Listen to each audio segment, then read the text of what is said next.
சற்று முன் கிடைக்கப்பெற்ற மிக மிக முக்கியமான செய்தி ஒன்று வெளியாகியிருக்கிறது. திமுகவில் உள்ள முக்கிய அமைச்சர்கள் கைது.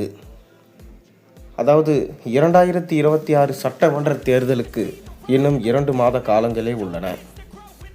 தொடர்ந்து இந்த சட்டமன்ற தேர்தலில் திமுக தலைமை தங்களது கூட்டணியை வலுப்படுத்தி கொண்டுள்ளார்கள். மேலும் அதிமுகவோ என்டிஏவுடன் இணைந்து தனது பெரும்பான்மையை பலத்தை மக்களுக்கு காண்பிக்க தொடங்கிவிட்டார்கள். தொடர்ந்து அமமுக போன்ற முக்கிய கட்சிகள் யார் பக்கம் இணைவார்கள் என தற்போது தீவிரமாக பார்க்கப்படுகிறது. இப்படி இருக்கும் சூழலில் திமுக தற்போது பொம்மை ஆட்சிதான், அதாவது தேர்தல் தேதி அறிவிக்கப்பட்டு விட்டால் அனைத்தும் இந்திய தேர்தல் ஆணையத்தின் வசம் சென்றுவிடும்.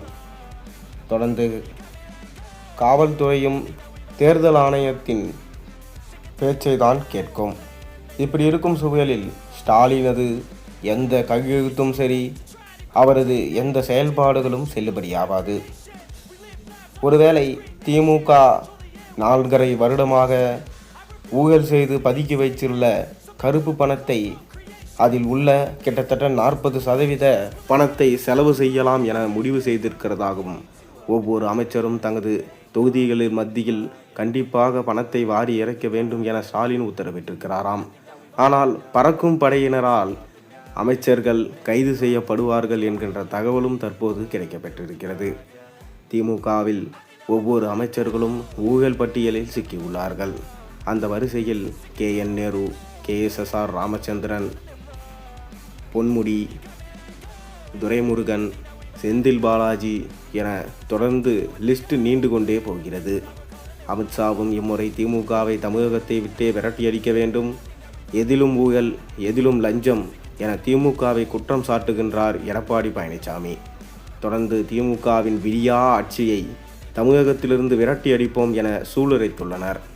இப்படி இருக்கையில் கண்டிப்பாக இம்முறை திமுக ஆட்சியே வேண்டாம் என மக்களும் மனநிலைக்கு வந்துவிட்டார்கள்.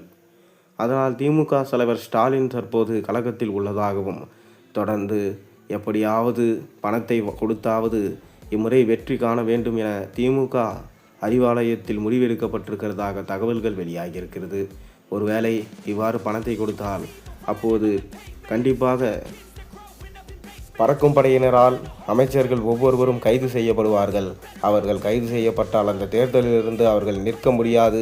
கண்டிப்பாக திமுக தோல்வியை அடையும் என்கின்ற தகவலும் தற்போது வெளியாகியிருக்கு. நீங்கள் என்ன நினைக்கிறீங்க? உங்கள் கருத்துக்களை மறக்காமல் கீழே கமெண்டின் வாயிலாக தெரிவியுங்க.